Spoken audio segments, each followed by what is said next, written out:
Hi friends, welcome back to Tripathi tutorial. This is Jagat. तो पिला माने आज हमें कौन करिबा ना क्लास 10 रो तमर जो पढुतले जनन तार आज हमें पार्ट नंबर 2 क्लास करिबा। ओके पिला माने पार्ट नंबर 2 रो आज अर्ध विभाजन पढिबा। तो पिला माने क्लास करिबा पूर्वरु चैनल को जे माने नुआ आसीछ चैनल को सब्सक्राइब करना से माने जल्दी जल्दी चैनल को सब्सक्राइब कर दियो जा फल रे हमें जहां भी अपडेट दबा तार नोटिफिकेशन तो माने पखर जाई पहुंच जिवो। ओके पिला माने चलो देरी न करी हमें स्टार्ट करिबा। ठीक अछि। बर्तमान से पढ़िया हमें अर्ध विभाजन जेटा तुम कहछ म्यूसिस। देखो पिला माने अर्ध विभाजन द्वारा गुटे मातृकोशरु चारोटी अपत्य कोश सृष्टि हला तने गुटे मातृकोशरु केतरा अपत्य कोश सृष्टि होबो मातृकोशरु चारिटा अपत्य सृष्टि होबो हला। प्रत्येक अपत्य कोश मातृकोश तुलना रे अर्धेक संख्यक गुणसूत्र बहन करे हला। प्रत्येक अपत्य कोश कोन करे ना मातृकोश तुलना रे अर्धेक संख्यक गुणसूत्र बहन करे। सेथि पई एही प्रकार विभाजन को न्यूनक विभाजन मध्य कुहा जाय हला। एहा जुग्मक सृष्टि पई उद्दिष्ट हेता। ठीक अछि। देखो अर्ध विभाजन तमरो दुईटी पर्याय रे संपादित हेताय। प्रथम विभाजन रे कुशर गुणसूत्र संख्या अर्धेक संख्यक हो जाए और द्वितीय विभाजन रे नूतन भावे गठित कोश गुड़िकर सम विभाजन हुए। फल रे कौन हुए ना अर्ध विभाजन शेष रे गुटे मातृकोशरु चारोटी अपत्य कोश उत्पन्न हुए और प्रत्येक अपत्य कोश रे अर्धेक संख्यक गुणसूत्र रही। ठीक अछि। प्रत्येक अपत्य कोश रे कौन रही ना अर्धेक संख्यक गुणसूत्र रही। फास्ट आसे हम पढ़िबा प्रथम विभाजन विषय पढ़िबा हला।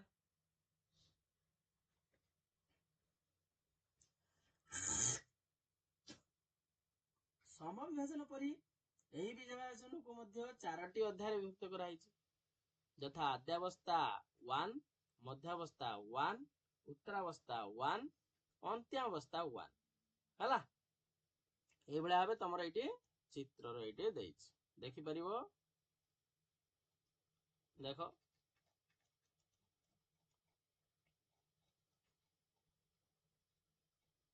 फास्ट आसे जानिबा आद्यावस्था 1। देखो आद्यावस्था 1 अपेक्षाकृत अधिक दीर्घ व जटिल अटे। यही अवस्था रे पांचटा उपावस्था अछि यथा लेप्टोटीन, जाइगोटीन, पाकिटीन, डिप्लोटीन, डायाकाइनेसिस हला। तने कोन कोन लेप्टोटीन, जाइगोटीन, पाकिटीन, डिप्लोटीन और डायाकाइनेसिस। आसा फास्ट पढ़िबा लेप्टोटीन कोन। लेप्टोटीन अवस्था रे गुणसूत्र गुड़िक दृश्यमान होइथाय। एही अवस्था रे गुणसूत्र गुड़िक जदियो पूर्वरु अनुदैर्घ्य भावे समद्विखंडित होइतांती मात्र ताहा एकक रूपे देखा जाती। ठीक अछि। जाइगोटीन ने पितामातांक ठारू आसीथिबा सदृश गुणसूत्र गुड़िक परस्पर आड़क आकृष्ट हुअंती व लंब भाव जुड़ा जुड़ा हुई लागी रहती। ए जो लंब भाव जो जुड़ा जुड़ा हेकि लागी रहती तो सही अवस्थाटा को कुआ जाय सिनाप्सिस प्रक्रिया बोली कुआ जाय बा आपुंजन बोली कुआ जाय। मन रहइबो प्रत्येक गुणसूत्र जुगल बा जुड़ी को जुगल गुणसूत्र बोली कुआ जाय बा बिभालेंट बोली कुआ जाय। ठीक अछि। पाकिटीन रे गुणसूत्र स्थूल एवं क्षुद्राकार हुए। प्रत्येक गुणसूत्र लंब भाव रे दुईटी एकक सूत्र रे होइथिबारु प्रत्येक जुगल गुणसूत्र गुटिए लेखाए चतुष्क बा चतु एकक सूत्र रे परिणत हुए। ठीक अछि। सेमति डिप्लोटीन डिप्लोटीन ने कोन हुए ना गुणसूत्र संख्या अर्थात प्रत्येक दुई एकक सूत्र सह पृथकीकरण आरंभ हुए। सेमाने केवल केतेक बिंदु रे परस्पर सहित लागि रही अन्य अंश रे पृथक हुई जांती। यही मिलन स्थल को कायजामा बोली कुहा जाए। कौन कुहा जाए कायजामा। ए जो प्रत्येक बिंदु रे परस्पर सहित लागि रही कि पृथक हो जाती तो सही मिलन स्थलटा को कुहा जाए कायजामा। ए पॉइंट को कुहा जाए कायजामा हला।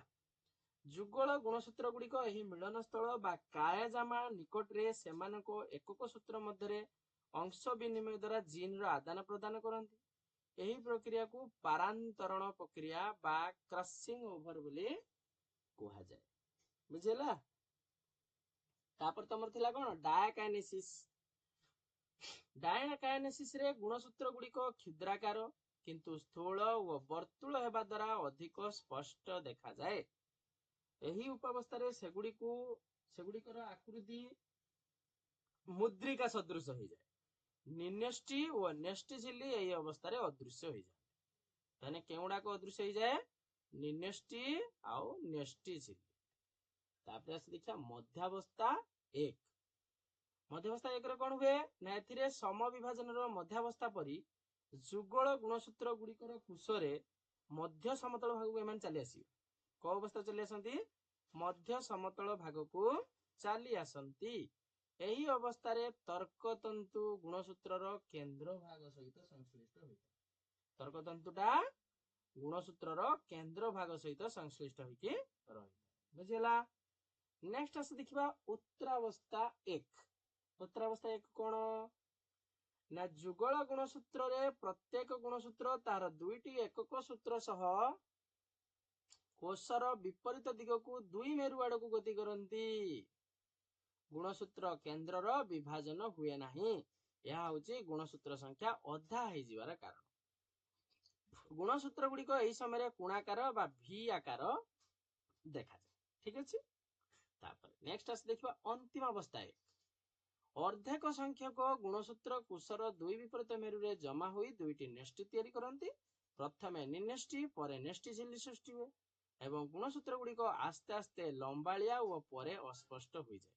ଏହି ସମୟରେ କୋଷ ଜୀବକ ଦୁଇ ଭାଗରେ ବିଭକ୍ତ ହୋଇଥାଏ ଆଉ କୋଷରୁ ଦୁଇଟି ଅପତ୍ୟ ଜାତ ହୁଏ। ବୁଝିହେଲା। ତାପରଟା ଥିଲା ଦ୍ୱିତୀୟ ବିଭାଜନ। ଦ୍ୱିତୀୟ ବିଭାଜନ କଣ ନା ଅର୍ଦ୍ଧ ବିଭାଜନର ପ୍ରଥମ ବିଭାଜନ ପରେ ପରେ ଦ୍ୱିତୀୟ ବିଭାଜନ ତମର ଷ୍ଟାର୍ଟ ହେଇଯିବ। ଏହା ଠିକ ସମବିଭାଜନ ଭଳିଆ। ଏହାର ଚାରିଟି ଉପବସ୍ଥା ଅଛି ଯଥା ଆଦ୍ୟାବସ୍ଥା 2, ମଧ୍ୟାବସ୍ଥା 2, ଉତ୍ତରାବସ୍ଥା 2, ଅନ୍ତ୍ୟାବସ୍ଥା 2। ହେଲା, ଏଇଭଳିଆ ଭାବେ ଭାଗ କରାଯାଇଛି। ସମବିଭାଜନରେ ବର୍ଣ୍ଣିତ ପ୍ରକ୍ରିୟା ଅନୁଯାୟୀ ଏଥିରେ ପ୍ରତ୍ୟେକ ଅପତ୍ୟ ଦୁଇଟି ସମରୂପୀ କୋଷରେ ପରିଣତ ହୁଏ। ଏହିପରି ଭାବରେ ଅର୍ଦ୍ଧ ବିଭାଜନର ଗୋଟେ କୋଷରୁ ଅର୍ଦ୍ଧେକ ସଂଖ୍ୟକ ଗୁଣସୂତ୍ର ବା 4ଟା ଅପତ୍ୟ ଜାତ ହୁଏ। ଉଦାହରଣ ସ୍ୱରୂପ ଏହି ବିଭାଜନ ପଦ୍ଧତିରେ 20ଟି ଗୁଣସୂତ୍ର ଥିବା କୋଷ ଯେଉଁ 4ଟି କୋଷ ସୃଷ୍ଟି କରେ ତାହା ପ୍ରତ୍ୟେକ କୋଷରେ 10ଟି ଗୁଣସୂତ୍ର ସଂଖ୍ୟା ସୃଷ୍ଟି ହୁଏ। ବୁଝିହେଲା। ତମେ ଯୋଉ ପାଠଟା ଯୋଉ ପଢିକି ଆଇଲ ପିଲାମାନେ ସମବିଭାଜନ ଆଉ ଅର୍ଦ୍ଧ ବିଭାଜନ, ତା ଭିତରେ ଆମେ ଗୋଟେ ଆସ ତୁଳନାତ୍ମକ ଭାବେ ଗୋଟେ ପଢିବା ଯେଟା 3 ମାର୍କିଆ କ୍ୱେଶ୍ଚନ ବା 5 ମାର୍କିଆ କ୍ୱେଶ୍ଚନ ଆସିବାର ମଧ୍ୟ ସମ୍ଭାବନା ଅଛି। ହେଲା, ପାର୍ଥକ୍ୟ ଦର୍ଶାଅ। ମାଇଟୋସିସ୍, ଫାର୍ଷ୍ଟ ଦେଖିବା ମାଇଟୋସିସ୍, ତାପରେ ଦେଖିବା ମିଓସିସ୍, ମାନେ ସମବିଭାଜନ ଅର୍ଦ୍ଧ ବିଭାଜନ। ଫାର୍ଷ୍ଟ, ଏହା କାୟକ କୋଷ ଓ ଆଦି ଜାୟକ କୋଷରେ ହୋଇଥାଏ, କିନ୍ତୁ ମିଓସିସ୍ ଟା ଏହା ଯୁଗ୍ମଜ ସୃଷ୍ଟି ପାଇଁ ଉଦ୍ଦିଷ୍ଟ, ତେଣୁ ଏହା କେବଳ ଜନନ କୋଷରେ ଯୁଗ୍ମକ ଜନନ ପ୍ରକ୍ରିୟାରେ ଶେଷ ପର୍ଯ୍ୟାୟରେ ହୋଇଥାଏ। ତାପରେ ସେକେଣ୍ଡ, ଏଥିରେ ମାତୃକୋଷ ଓ ଅପତ୍ୟ କୋଷରେ ଥିବା ଗୁଣସୂତ୍ର ସଂଖ୍ୟା ସମାନ ରହେ। ତାପରେ ଆର ଶ୍ରେଣୀ, ଏହି ବିଭାଜନ ପରେ ଅପତ୍ୟ କୋଷରେ ଗୁଣସୂତ୍ର ସଂଖ୍ୟା ମାତୃକୋଷରେ ଥିବା ଗୁଣସୂତ୍ର ସଂଖ୍ୟାର ଅର୍ଦ୍ଧେକ ହେଇଯାଏ। ତାପରେ 3 ନମ୍ବର, ଏହି ବିଭାଜନ ବେଳେ ପ୍ରତ୍ୟେକ ଗୁଣସୂତ୍ର ସ୍ୱାଧୀନ ଭାବରେ ଅର୍ଥାତ ଗୋଟେ ଅନ୍ୟ ଉପରେ ନିର୍ଭର ନ କରି ବିଭାଜିତ ହୋଇଥାନ୍ତି। ଏଥିରେ ଆପୁଞ୍ଜନ କିମ୍ବା ଅଂଶ ବିନିମୟ ହୁଏ ନାହିଁ। ଏଠି ସେମିତି ଏହି ବିଭାଜନର ପ୍ରଥମ ପର୍ଯ୍ୟାୟରେ ସଦୃଶ ଗୁଣସୂତ୍ର ଯୋଡା ଯୋଡା ହୋଇକି ଲାଗି ରହନ୍ତି, ସେମାନଙ୍କ ମଧ୍ୟରେ ଆପୁଞ୍ଜନ ଓ ଅଂଶ ବିନିମୟ ହୁଏ। ତାପରେ 4 ନମ୍ବର, ମାଇଟୋସିସ୍ ର ଉତ୍ତରାବସ୍ଥାରେ ଗୁଣସୂତ୍ରର କେନ୍ଦ୍ରର ବିଭାଜନ ହେବା ଫଳରେ କ୍ରୋମାଟିଡ ମେରୁ ଆଡକୁ ଯାଇଥାଏ। 4 ନମ୍ବର ଆର ଶ୍ରେଣୀ, ମିଓସିସ୍ ର ପ୍ରଥମ ପର୍ଯ୍ୟାୟରେ ଉତ୍ତରାବସ୍ଥାରେ ଗୁଣସୂତ୍ରର କେନ୍ଦ୍ର ବିଭାଜନ ହୁଏ ନାହିଁ, ଫଳରେ ସମ୍ପୂର୍ଣ୍ଣ କ୍ରୋମୋଜୋମ ମେରୁ ଆଡକୁ ଚାଲିଯାଇଥାଏ। ତାପରେ 5 ନମ୍ବର ଶ୍ରେଣୀ, ଏହି ବିଭାଜନରେ ଗୋଟେ ମାତୃକୋଷରୁ ଦୁଇଟି ଅପତ୍ୟ କୋଷ ଜାତ ହୁଏ, କିନ୍ତୁ ଏଟାର ଶ୍ରେଣୀ ଏହି ବିଭାଜନ ଶେଷରେ ଗୋଟେ ଆଦି ଜାୟକ କୋଷରୁ 4ଟା ଅପତ୍ୟ କୋଷ ଜାତ ହୁଏ। ଜାଣିହେଲା। ଇଏ ଥିଲା ତମର ମାଇଟୋସିସ୍ ଆଉ ମିଓସିସ୍ ମଧ୍ୟରେ ପାର୍ଥକ୍ୟ ଦର୍ଶାଅ। ଠିକ ଅଛି। ତାପରେ ପିଲାମାନେ ଆମେ ଉଦ୍ଭିଦର ଜନନ ବିଷୟରେ ପଢିବା। ଆଜି ଏତିକି ଥାଉ। ହେଲା, ନେକ୍ସଟ କ୍ଲାସରେ ଆମେ ଉଦ୍ଭିଦର ଜନନ ବିଷୟରେ ଆମେ ପଢିବା। ଠିକ ଅଛି, ଅଳ୍ପ ଅଳ୍ପ କରିକି ପଢିବା, ଭଲସେ ପଢିବା। ଠିକ ଅଛି। ତ ପିଲାମାନେ ଆଜି ପାଇଁ ଏତିକି ଥାଉ। ଚ୍ୟାନେଲକୁ ଯେଉଁମାନେ ନୂଆ ଆସୁଛ ଚ୍ୟାନେଲକୁ ଟିକେ ସେୟାର କର, ସବସ୍କ୍ରାଇବ କର, ଲାଇକ୍ କର, ଆଉ ଏମିତି ଭିଡିଓ ଦେଖିବା ପାଇଁ ଆମ ଚ୍ୟାନେଲର ବେଲ୍ ଆଇକନକୁ ପ୍ରେସ୍ କରିକି ରଖିଥାଅ। ଓକେ ପିଲାମାନେ, till then bye bye. Next କ୍ଲାସରେ ପୁଣି ଦେଖା ହବ। ପିଲାମାନେ ଗୋଟେ ବିଶେଷ ସୂଚନା, ତମମାନେ ଯୋଉମାନେ ବିଲକୁଲ ଫ୍ରି ଅଫ କଷ୍ଟରେ ନୋଟ୍ସ ନେବା ପାଇଁ ଚାହୁଁଛ ସେମାନେ ମତେ ଏଇ ନମ୍ବରରେ ହ୍ୱାଟ୍ସଆପ୍ କର, ମୁଁ ତମକୁ ବିଲକୁଲ ଫ୍ରି ଅଫ କଷ୍ଟରେ ନୋଟ୍ସ ଗୁଡିକୁ ପ୍ରୋଭାଇଡ କରିଦେବି। 8594920619। ଠିକ ଅଛି ପିଲାମାନେ। ତ ଆଜି ପାଇଁ ଏତିକି ଦବା ହେଲା। ଓକେ।